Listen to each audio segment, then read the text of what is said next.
Maithili express की शानदार प्रस्तुति। सोना के सोना दिल के बनैले खिलौना। डीजे रंजन बिस्फी। खुशी रिकॉर्डिंग स्टूडियो बलुआहा।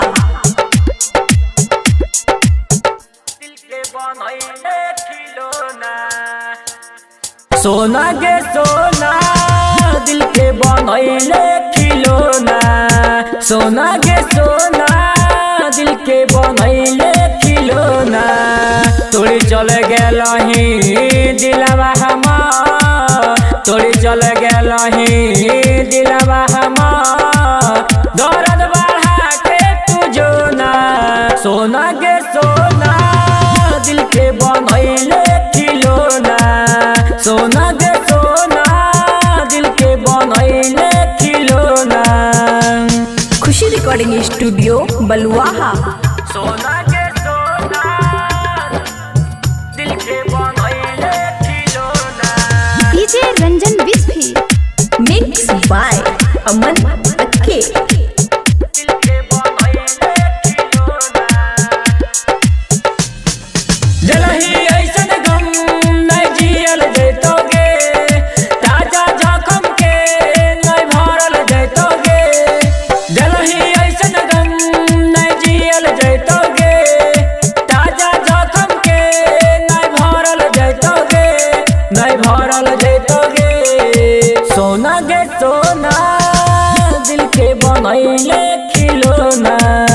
सोना के सोना दिल के बनैले खिलौना। दिल तोड़ के चल गेलही, दिल तोड़ के चल गेलही। दर्द बढ़ा के तू जो ना।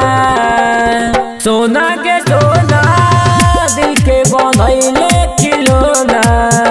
सोना के सोना दिल के बनैले खिलौना।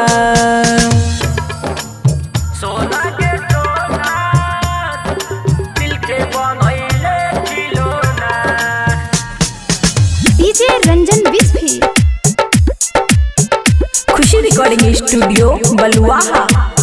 दिल के बनैले खिलौना। जन्मों जन्म के साथ तो पल में भुलैली गे। क्रिया कसम के बात एक पल में मिटैली गे। जन्मों जन्म के साथ एक पल में भुलैली गे। क्रिया कसम के बात तो पल में मिटैली गे। तो पल में मिटैली गे। सोना के सोना दिल के बनैले खिलौना। सोना के सोना दिल के बनैले खिलौना। दिल तोड़ के चल गेलही, दिल तोड़ के चल गेलही। दर्द बढ़ा के तू जो ना। सोना के सोना दिल के बनैले खिलौना। सोना के सोना दिल के बनैले खिलौना। खुशी रिकॉर्डिंग स्टूडियो बलुआहा।